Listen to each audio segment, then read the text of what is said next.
हाय राम, ये पैरों में न जाने इतना दर्द क्यों हो रहा है। अब तो दवा भी नहीं असर करती। अपने पैरों को मसलते हुए शकुंतला जी दर्द से कहार रही थी। छोटी बहू सविता वैसे तो अपनी सास की कहार सुन रही थी, लेकिन वो रसोई में बर्तनों को थोड़ा तेज तेज बजाकर उस आवाज को अनसुना कर रही थी कि कहीं सास के पैर दबाने के लिए पूछना न पड़ जाए। रसोई के काम निपटाकर अपने कमरे में जा रही थी तो सास के कमरे पर थोड़े कान लगा लिए। शकुंतला जी शायद किसी से फोन पर बात कर रही थी। बड़ी बहू, अब तेरी माँ की तबीयत कैसी है? कब आ रही है तू वापस? तेरी आदत हो गई है मुझे बेटा, तेरे बिना यहाँ अच्छा नहीं लगता। सास की बातें सुनकर बाहर खड़ी सविता के तन बदन में ईर्ष्या से आग लग गई। इस परिवार को कितना भी कर दो, गुड़ तो सब जिठानी जी के ही गाएंगे। पता नहीं क्या काला जादू कर रखा है जिठानी जी ने सब पर। कमरे में जाकर भी गुस्से से मुंह फुला हुआ था। मोबाइल चलाते हुए उसके पति प्रदीप ने तिरछी निगाहें डालते हुए पूछा, क्या हुआ? इतने गुस्से में क्यों हो? मुझसे क्या पूछ रहे हो? जैसे आपको पता ही नहीं, इस घर में तो मेरी कोई कदर ही नहीं है। जिसे देखो शगुन बहू, शगुन भाभी। तुम भी तो आज हलवा खाते हुए कह रहे थे कि शगुन भाभी हलवा बहुत अच्छा बनाती हैं। ओह, तो ये बात है। मैडम को ईर्ष्या हो रही है। चुप रहिए आप। मैं भला उनसे ईर्ष्या क्यों करूं? उनमें ऐसा क्या है? न ज्यादा पढ़ी लिखी हैं और न ही कोई रूप सुंदरी है। मुझे तो समझ में नहीं आता आप सबको उनमें क्या दिखाई देता है। आपकी माँ का तो जिठानी जी के बिना मन ही नहीं लगता। जेठ जी भी आपसे कम ही कमाते हैं, फिर भी पता नहीं क्यों घर में जेठानी जी का ही राज चलता है। पति को चिढ़ाने वाली बात सुनकर अब सविता और ज्यादा चिढ़ गई। प्रदीप भी बात न बढ़ाते हुए चुपचाप सो गया। पता नहीं क्यों सविता को अपनी जिठानी शगुन से शुरू से ही ईर्ष्या होती थी, जबकि शगुन ने कभी भी अपने बड़े होने का कोई फायदा नहीं उठाया। शगुन सविता से भी छोटी बहन की तरह व्यवहार करती रहती थी, लेकिन सबकी जुबान पर जब शगुन का नाम होता था तो ये बात उससे बर्दाश्त नहीं होती थी। सुबह का सूरज चढ़ गया था, लेकिन सविता ने अभी तक बिस्तर नहीं छोड़ा था। ससुर जी चाय के लिए बार बार रसोई की ओर देख रहे थे। शकुंतला जी ने जैसे तैसे चाय बनाई और पूजा करने बैठ गए। घंटी की आवाज सुनकर प्रदीप ने सविता को झकझोरते हुए उठाया। सविता, कितनी देर हो गई है और तुम अभी तक सो रही हो? माँ पूजा भी करने लगी है। सविता ने बोला। हाँ, तो क्या हो गया? आपकी माँ जल्दी उठ जाती है, तो मैं क्यों अपनी नींद खराब करूं? इस घर में चैन से सो भी नहीं सकती। झलाते हुए सविता बोली और पैर पटकते हुए बाथरूम की ओर चल पड़ी। नाश्ते में उसने सिर्फ पोहा बनाकर रख दिया। शकुंतला जी ने देखा तो प्यार से समझाते हुए बोली, छोटी बहू, तुम्हारे ससुर जी को सुबह सुबह सब्जी रोटी खाने की आदत है। शगुन बहू तो रोज रोटी और सब्जी बनाती है।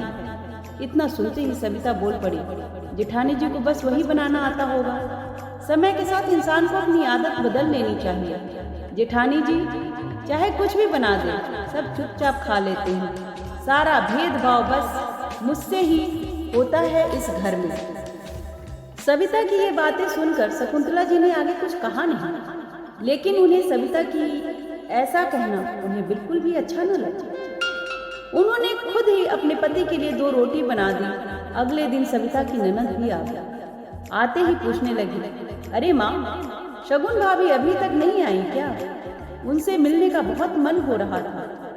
नहीं बेटा, बड़ी बहू की माँ की तबीयत खराब है, कह रही थी जैसे ही थोड़ी ठीक होगी मैं चली आऊँगा।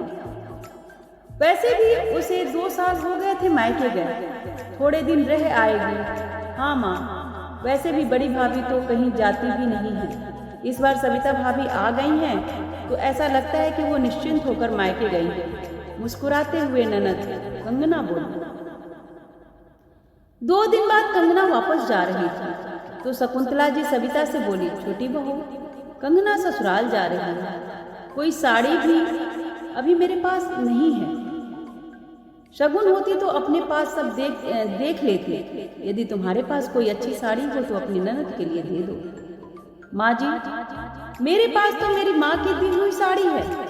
वो साड़ी तो माँ ने मेरे लिए दी है, आप दीदी को पैसे दे दीजिए। सविता मुंह बनाते हुए बोली, रहने दो भाभी, मुझे कुछ नहीं चाहिए, मैं तो बस मिलने आई थी। कहकर कंगना ने बात को टालना चाहा। शकुंतला जी को सविता से ये उम्मीद नहीं थी। वह आज बोल पड़ी, छोटी बहू, तुम हमेशा कहती हो ना कि मैं तुम में और शगुन में फर्क करती हूँ। हर वक्त शगुन बहू क्यों करती हूँ? क्योंकि वो हमारे दिल में बसी है। छोटी बहू, घर में तो सबकी जगह मिल जाती है, लेकिन दिलों में जगह बनाने के लिए प्यार और समर्पण करना पड़ता है। छोटी बहू, तुम हमेशा याद रखना कि दिलों में जगह बनाने के लिए समर्पण करना पड़ता है। तुम सिर्फ 4 दिन में ही हमें बनाकर खिलाने में परेशान हो गई, जबकि बड़ी बहू इतने सालों से सारा घर संभाल रही है। पता है, कुछ साल पहले जब हमने मंगला की शादी तय की थी तो हमारे पास उसकी शादी में लगाने को कुछ भी नहीं था। कारोबार में बड़ा घाटा लग गया था। तुम्हारे ससुर जी बहुत चिंता करते थे कि कैसे बेटी का ब्याह करेंगे। उस वक्त शगुन बहू ने अपने सारे गहने लाकर तुम्हारे ससुर जी के हाथों में रख दिया था और कसम देते हुए कहा था कि पिताजी, आप चिंता मत करिए, इनसे जितना बन पड़े मंगला की शादी में लगा दीजिए। छोटी बहू, गहने तो थोड़े बहुत दोबारा बन गए, लेकिन आज तक उसने कभी अपने गहनों का जिक्र तक नहीं किया। प्रदीप को जब अपना अलग कारोबार जमाना था तो उसके पास पैसे की कमी पड़ गई थी। उस समय भी शगुन बहू ने चुपचाप अपने कंगन निकालकर प्रदीप को पकड़ा दिया। ये बात भी जब प्रदीप का काम चल पड़ा तो प्रदीप ने ही हमें बताई थी। मैं ये नहीं कह रही हूँ कि तुम उससे अपनी बराबरी करो, लेकिन बहू, परिवार में सब एक दूसरे के पूरक होते हैं, एक दूसरे का मान सम्मान करते हैं, तभी एक परिवार खुशहाल परिवार होता है। नहीं तो परिवार को बिखेरने में कोई भी नहीं रोक सकता। यह सब सुनकर सविता की नजरें झुक गई। उसके पास बोलने के लिए शब्द नहीं थे। सविता के दिल में शगुन के प्रति ईर्ष्या खत्म हो गई थी। अगले दिन शगुन मायके से वापस आ चुकी थी। उसे देखकर सबके चेहरे पर खुशी छा गई। आज सविता के चेहरे पर भी अपनी जिठानी के लिए ईर्ष्या नहीं, सम्मान नजर आ रहा है। हे गाइस, हम लोग घर जब चलाना होता है तो ईर्ष्या करने से कोई फायदा नहीं है, और ईर्ष्या करने से अपनी ही पर्सनालिटी खराब होती है। तो जिसमें किसी में कुछ गुण होता है, किसी में कुछ गुण होता है, तो अपने अपने गुण से ही अपने परिवार को चलाना चाहिए, न कि ईर्ष्या करने से। Thank you guys. यदि आपको मेरा चैनल पसंद आ रहा हो तो लाइक, सब्सक्राइब